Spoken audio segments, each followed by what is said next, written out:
Alrighty guys, decided to be productive this morning and get the RZR over to the new place and give a little minor tune-up. It's all ready to go. I just got to change the oil. No, I'm just kidding. So I haven't been riding it very much, and that's because it's been kind of broken. It works, it could drive around, but it was hard to shift, and I could tell by the way it sounded there was bad things going on in the transmission. So I pulled the transmission out just now. These bikes are pretty easy to work on. The only special tool you need is a puller for the primary clutch. That's standard for any clutch work. And the only other bad part about these is sometimes the axles tend to get stuck into the diffs. But if you grease your axles well, not really an issue. So the reason I had transmission issues is because these seals went out. You can see how that's definitely been leaking. Mostly this seal. See how wet it is? So that seal went out and I didn't change it right away. I got about a couple more rides on it, and that introduced a lot of water into the transmission. So now the bearings are kind of shot, and that's why it's hard to shift. So I'm gonna rebuild it with some brand new upgraded bearings from Sandcraft and clean it all up while I'm in there. Do the U-joints. You gotta do those a lot on these because they're exposed. Get it all tuned up.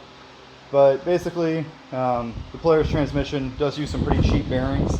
They're fine if you don't abuse them, but if you get water in the transmission, which you're going to eventually, right, if you water ride and you don't change the seals enough, they don't hold up to that well at all, not like a Honda seal or a bearing would. So, yep, but they're pretty easy to work on. It only took me about an hour and a half to get the transmission from being in there all together, the bed on it, just sitting on the bench. And it's a nice, pretty compact transmission to pull out. You can do it by yourself, no problem.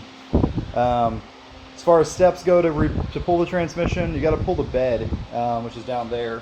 And to do that, you first got to pull the big back piece with your taillights in it. I laid that up on the front. So you pull this piece, pull your side covers, pull your air intake cowl, which involves removing all your snorkels. There's all my snorkels piled up right there. Remove the air box, intake manifold. I didn't do unhooking any connectors, I just flip it out of the way like that. I remove the back part of the muffler because it's just held on with springs. It's pretty easy. Prop the engine up with a piece of wood. See the wood? It's holding the engine up so I get the transmission out and it doesn't fall down. And then jiggle the transmission back to slide off the drive shaft and take it and rotate it like this. And then it'll fit through this hole right here very easily. One thing you can do to make it a little easier, if you pull this off, it makes it easier. I didn't do it this time because I know how to do it, but it helps to get all this stuff out of the way though. Pull these little supports off, these little supports, get it all out of the way so you can access everything as much as you can. The transmission's made into the engine with 4 bolts, 1, 2, 3, 4, and then there's a mount back here. But it's really straightforward to pull it. Pretty time consuming if it's your first one, but you can leave the A-arms on.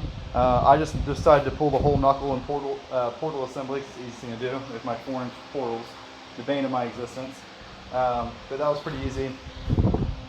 Yeah, nothing really tricky about it. It's just a little time consuming.